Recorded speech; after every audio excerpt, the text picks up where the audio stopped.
2018 was another banner year for Compassion and Choices.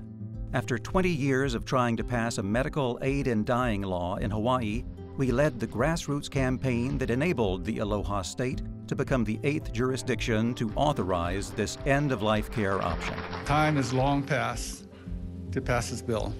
Let's do it for the people like my mother who didn't have the opportunity to choose for herself. To capitalize on our momentum, the Compassion and Choices Board of Directors adopted a brand new strategic plan. We put forth a bold objective that within 10 years, half the population in this country would have access to medical aid in dying. While our pace for progress has accelerated, it has emboldened our opponents. They come at us with legislation, litigation, subpoenas, regulatory roadblocks, and each and every time we are able to defeat them because of your support.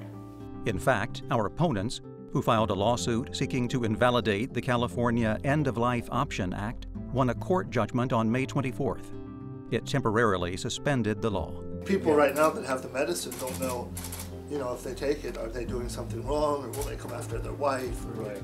Fortunately, our expert legal team sprang into action and filed a notice of appeal that got the law reinstated a week later on June 1st. This is the first time in 20 years that our opponents have been able to halt medical aid in dying in an authorized jurisdiction. We've beaten them back, but this fight will go on for years. We've been fighting the California lawsuit for 2.5 years. We must win this California legal battle, or else our opponents will file similar lawsuits in every state where medical aid in dying is authorized. We also have defeated repeated attempts in Congress to repeal the D.C. Death with Dignity Act, as well as legislative initiatives in California and Colorado to weaken their medical aid in dying laws.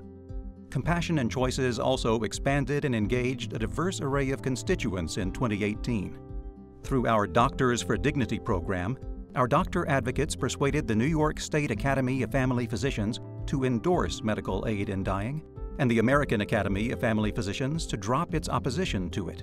And our African American Leadership Council advocated for the Congressional Black Caucus to oppose repealing the D.C. law. So California and D.C. were our first opportunity to really bring this to the African American community in a way that we hadn't had before, and they embraced it. We have to make people aware of the law and take out the suspicions of the law. This is ministry, and this is what we as faith leaders should be, doing.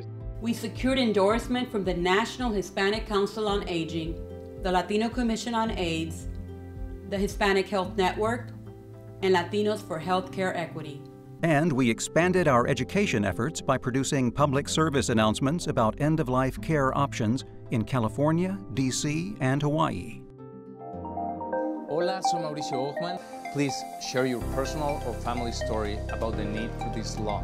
Compassion and Choices provided expert testimony at implementation hearings in California and D.C. to improve access to their laws. We have created an online Find Care tool. It's an up-to-date list of hospitals, clinics, and hospices that have adopted policies. I had finally found a healthcare professional that personally knew doctors willing to prescribe the medication, in large part due to the Compassion and Choices website. Compassion and Choices held a Week of Compassion in April to urge the D.C. healthcare community to help terminally ill D.C. residents access the D.C. Death with Dignity Act. One D.C. resident was Compassion and Choices volunteer advocate Mary Klein. She played a crucial role in getting the law passed. I'm dying of ovarian cancer. I still cannot find a physician who is willing to write me a prescription for medical aid in dying. I and other terminally ill residents in the district need a compassionate doctor to come forward and embrace this compassionate option for dying. We did all the hard work to get the law passed. We can do better than this. We must do better than this. This situation in D.C. will change. It will change because of people like Mary. Not long after the news conference, Mary finally found a prescribing physician. It would not have happened without Compassion and Choices and all the volunteers. A few months later, Mary took her aid in dying medication and died peacefully in her sleep at home with her wife Stella by her side. Compassion and Choices also advanced legislation in 24 states, with our staff and hundreds of supporters providing powerful testimony at numerous legislative hearings across the country. People like me are dying every day across New York. Maybe their deaths would be less agonizing. Maybe they could spend their last days, weeks, or months with a peace of mind knowing that New York has a law that allows medical aid in dying. In the fall of 2018, Compassion and Choices President Barbara Coombs Lee completed a critically acclaimed, groundbreaking new book entitled Finish Strong. It is set for public release on January 8, 2019.